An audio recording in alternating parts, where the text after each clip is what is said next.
कैसे हैं आप सब लोग। So welcome again to nursing and 24/7। I am हेक शोकन, योर फिजिक्स एजुकेटर। और बच्चों, आज मैं आप लोगों के लिए बहुत ही इंपॉर्टेंट सी चीज ले आई हूँ। जैसे कि आप लोग मेरे पीछे देख रहे होंगे, आज हम बात करने वाले हैं फिजिक्स के चीट कोड के बारे में। मतलब मैं आपको आज एक चीट शीट दूंगी जिसके बेसिस पर आप यूपीसी नेट के अंदर और साथ ही साथ एम्स बीएससी नर्सिंग के अंदर बहुत ही बेहतरीन स्कोर कर सकते हैं। दोनों ही एग्जाम सिर पे आ चुके हैं। बहुत सारे ऐसे बच्चे होंगे जो नीट की तैयारी कर रहे होंगे। जो नीट की तैयारी कर रहे हैं बच्चा, उनके लिए तो बहुत ही आसान चीज़ है। आप लोग अगर नीट के अलावा कुछ और अल्टरनेटिव ऑप्शन ढूंढ रहे हो तो आप इन दोनों एग्जाम्स को दे सकते हैं और आप अच्छा स्कोर भी कर पाएंगे। अदर देन दैट, जो भी बच्चा ऐसा है जो सिर्फ और सिर्फ बीएससी नर्सिंग को टारगेट करता हुआ चल रहा है, तो उनको कैसे पढ़ना है, क्या कुछ पढ़ना है और कैसे फिजिक्स में बस बचे हुए टाइम का यूटिलाइजेशन करके आप 24 में से 24 यूपीसी नेट के अंदर, और अगर एम्स की बात की जाए 30 में से 30 आप एम्स बीएससी नर्सिंग या पैरामेडिकल के अंदर स्कोर कर सकें। उन चीज़ों की आज हम बात करने वाले हैं। तो सबसे पहले तो एक छोटा सा कंपैरिजन देख लेते हैं कि यूपीसी नेट और एम्स में फ़र्क क्या होता है, किस तरीके का क्वेश्चन का लेवल होता है, वेरिएशन क्या होती है। बच्चों के दिमाग में ना बहुत सारी चीज़ें चलती रहती हैं। यूपीसी नेट वालों को लगता है या स्टेट नर्सिंग वालों को लगता है कि एम्स बहुत ही तो बड़ी बात है, हम तो उसको कर ही नहीं पाएंगे या उसमें अच्छा स्कोर नहीं कर पाएंगे। अगर मैं आपको ओवरऑल यहाँ पे कंपेरिजन करके बताऊँ बच्चा, दोनों का ही सिलेबस जो होता है 11th एंड 12th बेस्ड होता है। ठीक है, दोनों का सेम ही सिलेबस आएगा। अगर आप यूपीसी नेट को टारगेट करते हुए चल रहे हो और अगर आपको कहीं ना कहीं ये लग रहा है कि अरे मैं तो एम्स नहीं कर पाऊंगा, तो कर पाओगे ना, क्योंकि सिलेबस सेम है यार। तुम लोग जो बेसिक चीज है या जो बेसिक थ्योरी थी, कंसेप्ट थे, वो तो सेम ही पढ़ते हो दोनों के अंदर। तो क्यों नहीं कर पाएंगे आप? जरूर एम्स का पेपर भी अटेम्प्ट कर सकते हैं, उसमें भी अच्छा स्कोर कर सकते हैं। अब फर्क क्या होता है वो जरा समझो। अगर यूपीसी नेट की बात की जाए ना, यूपीसी नेट में ज्यादातर जो फोकस रहता है वो थ्योरी पर रहता है। डायरेक्ट डेफिनेशंस पूछ लेगा, डायरेक्ट लॉज पूछ लेगा, डायरेक्ट रिलेशंस पूछ लेगा। इन सब चीजों पे ज्यादा फोकस रहता है और डायरेक्ट से एमसीक्यूज आपसे पूछे जाते हैं। वहीं पर अगर हम बात करें एम्स की, एम्स में ज्यादा जो आपके पास फोकस रहता है बच्चा, वो आपके पास किस चीज के ऊपर रहता है? वो रहता है आपके पास कंसेप्ट्स के ऊपर। कंसेप्ट की अगर हम बात करें, अब कंसेप्ट क्या मैम? कंसेप्ट तो यहाँ पे पूछ रहा है, लेकिन बेटा कंसेप्ट में भी ना एक तो होता है हमने रफली ऊपर ऊपर से चीजें पढ़ ली, डेफिनेशंस याद है, फॉर्मूलाज याद है, तो यूपीसी नेट में अपना काम चल सकता है।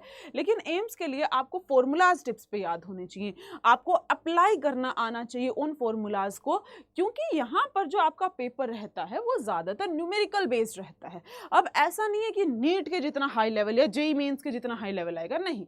ये जो आपका पेपर आता है उसमें से 50% क्वेश्चंस आपको ऐसे देखने को मिलेंगे जो डायरेक्ट फॉर्मूला बेस्ड होते हैं। अगर आप लोगों ने अच्छी सी प्रैक्टिस कर रखी है न्यूमेरिकल्स की, तो आप अच्छा स्कोर कर सकते हैं इसके अंदर। बस फर्क कहां पर आ जाएगा? ये वाला भाई साहब जो है नेगेटिव मार्किंग रखता नहीं है, और यहां पर जो होती है आपके पास, यहां पर आपके पास क्या होती है जी? नेगेटिव मार्किंग होती है। ठीक है, चलो ये तो हुआ कि डिफरेंस कि कौन कौन दे सकता है, किस किस को देना चाहिए और आप दे सकते हैं नहीं दे सकते। अब जरा ये देख लेते हैं कि अपने पास कौन से वो चैप्टर्स हैं जो दोनों ही एग्जाम के पॉइंट ऑफ व्यू से इंपॉर्टेंट है और आपको क्या क्या पढ़ के जाना है। क्लास 11 से शुरू करते हैं। Unit and dimension, very important chapter. वहां से दोनों पेपर में बहुत सारे क्वेश्चंस पूछे जाते हैं and same goes for Newton's law of motion. दोनों पेपर में न्यूटन लॉ का, यूनिट एंड डायमेंशन का आपको हर बार सवाल देखने को मिलेगा। ग्रेविटेशन की अगर बात करूं तो यूपीसी नेट में हर बार ग्रेविटेशन से सवाल पूछा जाता है। थर्मो में देखो, थर्मो एम्स और यूपीसी नेट दोनों के पॉइंट ऑफ व्यू से थोड़ी सी इंपॉर्टेंट है। ऑसिलेशन में एसएचएम से आपसे सवाल पूछे जाएगा, दोलन होते हैं ये, तो सरल आवर्त गति का क्वेश्चन आपको हर बार देखने को मिलेगा। अगर क्लास 12 की बात करें, क्लास 12 में बच्चा एक सवाल आपका ईएमआई से पूछ लेता है, इलेक्ट्रोमैग्नेटिक इंडक्शन, फैराडे लॉ के सवाल आपसे पूछता है। चुंबकीय क्षेत्र या तो फिर चुंबकत्व से सवाल पूछा जा सकता है। आपके पास इलेक्ट्रिक चार्जेस एंड फील्ड यानी कि विद्युत आवेश और आपके पास क्षेत्र से सवाल पूछ लेता है। और ये बहुत इंपॉर्टेंट है भाई, इसको तो बिल्कुल नहीं छोड़ के जाना।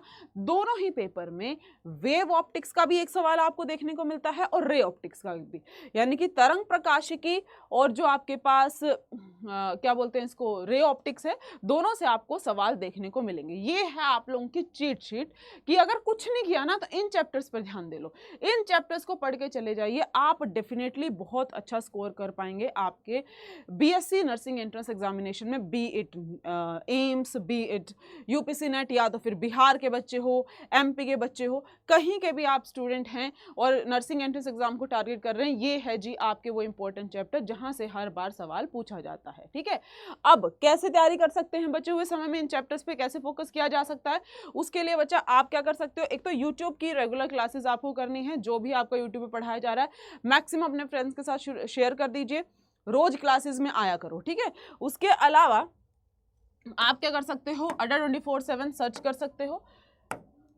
पहले लिंक पर जा सकते हैं, उसके बाद ऑल कोर्सेज से बच्चा नर्सिंग, नर्सिंग से यूपीसी नेट। अगर आप बैचेस में एनरोल करना चाहते हो तो ये आपके 3 ऑन गोइंग बैचेस हैं। आप प्रतिज्ञा क्रैश कोर्स में अगर एनरोल करना चाहेंगे तो उस पर क्लिक कीजिएगा, ऐसा कुछ इंटरफेस आपको दिखाई देगा। बाय नाउ पर जाइएगा, यहाँ से आप जो है डिस्काउंट कोड यूज कर सकते हैं YT43। इसको यूज करने पर आपको बैच पर मैक्सिमम डिस्काउंट मिल जाएगा। अगर आप में से कोई ऐसा है जिसने अभी तक बैच में एनरोल नहीं किया है तो आप इस डिस्काउंट कोड का यूज करें और बैचेस में एनरोल कर लें और इन चैप्टर्स पे अपना थोड़ा सा ध्यान ज्यादा दें। ठीक है, फिलहाल इस वीडियो के लिए इतना ही। Thank you so much, have a good day, I will see you in the next video. Have a nice day बच्चा।